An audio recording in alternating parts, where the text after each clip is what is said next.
चुनाव तो हमेशा चुनौतियों होता ही है। चारों विधानसभा सीटें हम जीतने वाले हैं। हरियाणा में कितनी सीट आ जाएंगी? कुछ अभी पूर्ण बहुमत की सरकार बनाई। पूर्ण बहुमत सरकार बनी। नमस्कार, आप देख रहे हैं नव समाचार। मैं हूं रमाकांत उपाध्याय। आज हम भारतीय जनता पार्टी के गुरु कमल कार्यालय गुड़गांव में हैं।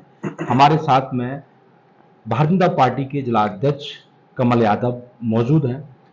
कमल जी, आपको सर्वप्रथम बहुत बहुत बधाई, क्योंकि जीत के बाद और सरकार बनने के बाद पहला आपके साथ साक्षात्कार हो रहा है। आपको इसलिए बधाई क्योंकि आपका कार्यकाल पहला था और पहले ही कार्यकाल में आपने बाजी मार दी। आपने राव इंद्रजीत को यहाँ से अपने सांसद द्वारा से उन्हें बनाया, जनता के बीच पहुंचे, आप लोगों तक मैसेज पहुंचाया। बड़ी मेहनत थी क्योंकि आपके सामने चुनौती भरा था। कैसे देखते हैं, क्या वास्तव में राज बब्बर को टिकट मिलने से एक चुनौतीपूर्ण बन गई थी ये सीट? देखिए, मैं सबसे पहले तो धन्यवाद करता हूं गुरुग्राम लोकसभा की सभी मतदाताओं का, सभी कार्यकर्ताओं का। ये जीत सभी कार्यकर्ताओं के मेहनत की जीत है, उनकी भागदौड़ की जीत है। और जो 70-75 दिन चुनाव चला, उसके अंदर कार्यकर्ताओं ने दिन देखा ना रात और एक होकर के मजबूती के साथ में लगे रहे। और जब तक पोलिंग डे वाले दिन तक पोलिंग समाप्त नहीं हो गई, तब तक कार्यकर्ता दिन रात मेहनत की लगा रहा। उसी का परिणाम ये रहा कि हम बहुत अच्छे मार्जिन से गुरुग्राम जिले के अंदर हम जीत दर्ज की। नहीं, चुनौतीपूर्ण था क्या, ये मैं जानना चाहता हूँ। लोगों का कहना था कि इस बार जिस प्रकार से आप लोगों ने कहा कि हम 8 लाख वोट से, नायब सिंह सैनी जी जो सीएम वर्तमान, उन्होंने कहा 8 लाख वोट से जीतेंगे। आपने भी कहा मुझे कि 3.5 लाख वोट से रमाकांत जीतने की हमारी संभावना है। तो ये जो एक डिफरेंस था, ये अब वो कम कैसे हो, मार्जिन कैसे कम हुआ? निश्चित रूप कहाँ से चूक हुई? चुनाव तो हमेशा चुनौतियों होता ही है। और कोई भी चुनाव होता है जब, तो उसमें चुनौतियां भी आती हैं और उसमें रिजल्ट तो जनता के हाथ में होता है। और रही बात मार्जिन कम आने की, उसमें जो मेरा आइडिया है व्यक्तिगत रूप से फील्ड में काम करते हुए, कि हमेशा चुनाव होता था ट्रायंगल। उसमें इसमें चुनाव डायरेक्ट था, कांग्रेस वर्सेस बीजेपी चुनाव था। आपने देखा होगा कि फर्स्ट पे बीजेपी रही, सेकंड पे कांग्रेस रही, और जो थर्ड पे जो कैंडिडेट्स रहे वो तो मात्र 10-12 हजार वोट में सिमट गए। तो चुनाव इसमें ट्रायंगल की जगह डायरेक्ट चुनाव हो गया। और उसमें एक तरफ पक्ष था, एक तरफ विपक्ष हो गया। जिसको बीजेपी को वोट करना था उन्होंने बीजेपी को किया। दूसरा जो इनका एक तरह से मैं कहूंगा इंडिया अलायंस जो चल रहा था, सारे दल एक थे, उसमें आपने देखा कि सब लोग मिलकर के चुनाव लड़ रहे थे। तो सब लोग एक और आप बधाई के पात्र हैं कि जिस प्रकार से गुड़गांव जिला पूरे हरियाणा के 22 के 22 डिस्ट्रिक्ट में से गुड़गांव जिला है जहां कमल यादव के नेतृत्व में सबसे ज्यादा वोट लाया, इसको कैसे देखते हैं? मैंने जैसे पहले ही कहा, यहाँ गुड़गांव जिले के अंदर मेरा कार्यकर्ता 70 दिन तक लगा रहा। एक एक कार्यकर्ता को जिस मोर्चे के ऊपर खड़ा कर दिया, मैंने सबसे आग्रह किया कि आप लोग अपने बूथ पे डटे रहो, अपने अपने बूथ को संभालो, एक दूसरे के बूथ पे आने की कोई जरूरत नहीं है। इस बात की चिंता करो कि मेरा बूथ अपना बूथ में कैसे जिता करके भेजूं। और वही कार्यकर्ताओं ने किया, अपना दिमाग ना लगाते हुए, दाएं बाएं ना जाते हुए, जो रचना और योजना जो मैंने अपने जिले के लिए बनाई, उस रचना योजना के ऊपर काम किया। उसका परिणाम अच्छे निकले। और परिणाम ये निकले कि जहां पोलिंग परसेंटेज कम होता था, उस पोलिंग परसेंटेज को भी बढ़ाने का काम कार्यकर्ताओं ने किया। लोगों के बीच में जा करके निवेदन करके कि वोटिंग करनी चाहिए, वरना एलिट क्लास है हमारे यहाँ तो बहुत सी हाई राइजेज हैं, उनमें पोलिंग परसेंटेज आप देखते हो 20-22% होती थी। इस बार उस एरिया में भी 50, 55, 60 तक भी कई बूथों पे गई है। तो ये सब कार्यकर्ताओं की मेहनत है और लोग लगे रहे।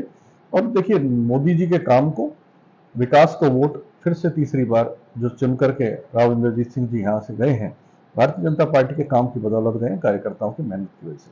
अच्छा, इसको कैसे देखते हैं कि जिस प्रकार से विपक्ष ने मुद्दा उठाया कि आरक्षण आपसे छीन लिया जाएगा, संविधान को खत्म कर दिया जाएगा, क्या इसका फर्क भी पड़ा जनता निश्चित के? रूप से कांग्रेस ने लोगों को गुमराह करने का काम किया, आरक्षण के नाम पे लोगों को भड़काने का काम किया। 8500 रुपए खातों में, लाख रुपए खातों में, टकाटक वाला बयान हमने देखा है। और चुनाव के बाद में किस प्रकार से कांग्रेस राज्य क्षेत्रों में, राज्यों में जहां जहां कांग्रेस की सरकार है, आपने देखा चुनाव के तुरंत बाद कहीं 4 रुपए पेट्रोल बढ़ाया जा रहा है, डीजल बढ़ाया जा रहा है, जनता के ऊपर मार मारी जा रही है। ये हम सब ने देखा है। वो तो देश के अंदर भी हर जगह पैसा बढ़ रहा है, अमूल पे 2 रुपए बढ़ गया, बढ़ आटा रहा है पे भी वो, पैसा बढ़ गया। लेकिन तुरंत चुनाव के बाद में, और जहां राहत देने की बात थी, कांग्रेस ने तो वादा किया था ना लोगों को, वादा करने के बाद में किस प्रकार से तुरंत रिजल्ट के बाद में लोगों के ऊपर एक बहुत बड़ी मार डालने का काम किया। और रही बात 8500 रुपए खातों में आना और ये सब गुमराह करने की बात थी। संविधान बदल देंगे, ये बार बार ये शब्द का यूज किया गया, लोगों को डराया गया कि संविधान बदल जाएगा, जबकि ऐसा कुछ था नहीं। मैंडेट तो हमारे पास पहले भी था, तीसरी बार सरकार बनी है, 2 योजनाओं में उससे भी ज्यादा सीटें थी। कुछ करना होता तो कई, ना हमारी नीति खराब है ना हमारी नीयत खराब है। कांग्रेस की नीतियां भी खराब हैं, नीयत भी खराब है, उनकी नीयत में खोट था, हमेशा गुमराह करके चुनाव लड़ा उन्होंने। कमल जी, आपने तो कई चुनाव करवाए हैं, चरखी दादरी आप प्रभारी रहे, आपने वहां भी चुनाव करवाया, आपने कई जगह कई प्रांतों में भी आप गए। तो मैं ये जानना चाहता हूं कि अब विधानसभा चुनाव हरियाणा एकदम सामने है, और आपके लिए गुड़गांव जो विधानसभा है, गुड़गांव जिले की जो विधानसभा है, गुड़गांव जिले की, तो कैसे उनको चुनौतीपूर्ण देख रहे हैं? क्या इस बार जिस प्रकार से पिछली बासापुर आपके हाथ से निकल गई थी, इस बार तो नहीं निकलेगी?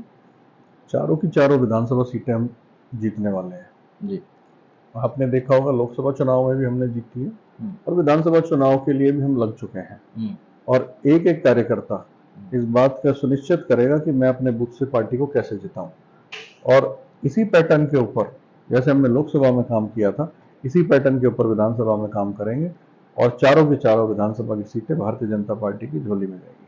हरियाणा में कितनी सीट आ जाएंगी? कुछ अभी पूर्ण बहुमत की सरकार बनाएगी। पूर्ण बहुमत की सरकार पूर्ण बनेगी। बहुमत की सरकार। और लेकिन विपक्ष कह रहा है कि इस बार भारतीय जनता पार्टी 18 पे 20 पर 25% बढ़ जाएगी। देखो, विपक्ष का काम है बोलना, हम्म, और निश्चित रूप से विपक्ष का काम बोलना है, और वो एंटी बोलेंगे भी, उस बात की हम परवाह भी नहीं करते। मैंडेट देना है, जनता ने देना है। जनता भारतीय जनता पार्टी के काम को पसंद करती है, इसमें कोई दो राय नहीं है। बिना खर्ची और पर्ची के अगर कहीं नौकरियां देने का काम किया तो भारतीय जनता पार्टी की सरकार ने किया। कि जितना भी विकास 2014 से पहले, आपने देखा है गुड़गांव में, आप भी रहते थे, हम भी रहते हैं, 2014 से पहले गुड़गांव क्या था और आज गुरुग्राम की हालत क्या है। 2014 से पहले जाम सिटी था, बुरा हाल था, कोई फ्लाईओवर नहीं था, कोई अंडरपास नहीं था। अब देखिए विकास दिखता है, जहां भी आप जाएंगे गुड़गांव के अंदर काम दिखते हैं। कांग्रेस नेता राज बब्बर ने कल एक बयान दिया, उन्होंने कहा कि आज गुड़गांव को कूड़ा ग्राम बना दिया गया है। इस पर अगर काम किया होता यहाँ की सरकार और यहाँ के पार्टी भाजपा ने, तो आज इस शहर को अलग ही एक स्मार्ट शहर के नाम से जो नाम दिया गया, उसमें नाम सूची से हटता जा रहा है। देखिए, 2014 से पहले जैसे कि मैंने जिक्र किया, आज भी इनके तो प्रत्याशी जो सीएम बनना चाहते हैं, और अपने भूपेंद्र जी हैं। पहले भी 2 योजना उन्होंने सरकार चलाई है। गुड़गांव से सिर्फ और सिर्फ उन्होंने लूटने का काम किया है। गुड़गांव से रेवेन्यू इकट्ठा किया और उसको और जिलों में लेकर के, रोहतक में लेकर के गए वो ज्यादातर पैसे को। गुड़गांव को बिल्कुल नरक बनाने का अगर किसी ने काम किया तो भूपेंद्र हुड्डा की सरकार ने किया। विकास कराए, हमने कराए। बात रही छोटी मोटी समस्याएं बीच में आई, बीच में आप सबने देखा दिवाली के समय में हड़ताल हो गई थी, कर्मचारी हड़ताल पे चले गए थे, और वो भी पॉलिटिकली मोटिवेटेड हड़ताल थी। हम सब ने बाद में देखा भी, उनकी कॉल रिकॉर्डिंग्स भी थी, बातचीत करते हुए पकड़े गए, और विपक्ष की एक चाल थी उसमें भी, उसको ठीक किया। उसके बाद में यहाँ एक कंपनी थी जो काम कर रही थी, उसका ढंग से काम नहीं हो रहा था, उसको यहाँ से हटा करके नया काम देने का काम हमारी सरकार ने किया। अभी पिछले दिनों आपने देखा होगा कि बहुत भारी समस्या कूड़े की आ गई थी, उस पर भी यही समस्या थी, कंपनी काम नहीं कर रही थी। उस पर संज्ञान लिया, उस कंपनी को बाहर का रास्ता दिखाया, नई कंपनी को टेंडर दिया।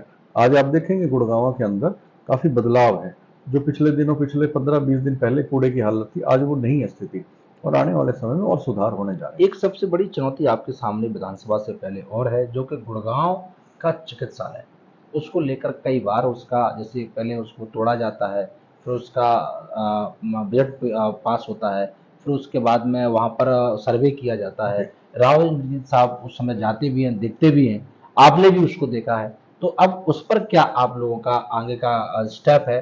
क्या सरकार उस पर, भाजपा सरकार क्या करने जा रही है? बहुत लंबे समय पहले वो हॉस्पिटल, सिविल हॉस्पिटल बना था, और उसकी हालत खराब थी, इसमें कोई दो राय नहीं था। पुराना हो गया था, बिल्डिंग थी, जगह भी छोटी थी, जो कैंपस था आज गुड़गांव को बहुत बड़े हॉस्पिटल की ज़रूरत है। तो हमारी प्लानिंग यही थी कि बड़ा हॉस्पिटल को प्लान किया जाए और उसको एक अच्छी बिल्डिंग बने, सारी फैसिलिटीज़ उसके अंदर हो, और उस पर हम काम भी कर रहे हैं। आने वाले समय में देखेंगे जल्द से जल्द, बहुत लंबा समय तो अब आपका नहीं है। कहना है वहां नहीं, कुछ और भव्य बड़ा बनेगा, तो अभी उसके लिए उसी जगह देखी जा में रही है। जगह, वही जगह हमने और भी अभी पता किया आसपास में, कोशिश कर रहे हैं कि उसमें साथ लगती हुई जमीन को उसमें और ऐड ऑन करके जी। बड़ा कॉम्प्लेक्स हो जाए। जो विद्यालय की, क्योंकि विद्यालय भी झरझर हाँ, अभी बातचीत चल रही है, जी। देखते हैं किस साइड में क्या होगा, और बहुत जल्द हॉस्पिटल का काम शुरू कराने वाले अच्छा, हैं। इसको कैसे देख रहे हैं कि आपकी सरकार है केंद्र में भी और कई राज्यों में, जिस प्रकार से पेपर लीक का मामला, नीट का सबसे ज्यादा इस समय चर्चा में है, तो इसको कैसे देखते हैं आप? देखिए, पेपर लीक अगर सबसे कम कभी हुआ तो हमारी सरकार में हुआ। मैंने बताया ना, नौकरियां देने का काम अगर बिना खर्ची और पर्ची के अगर किसी ने किया तो हमारी सरकार ने किया।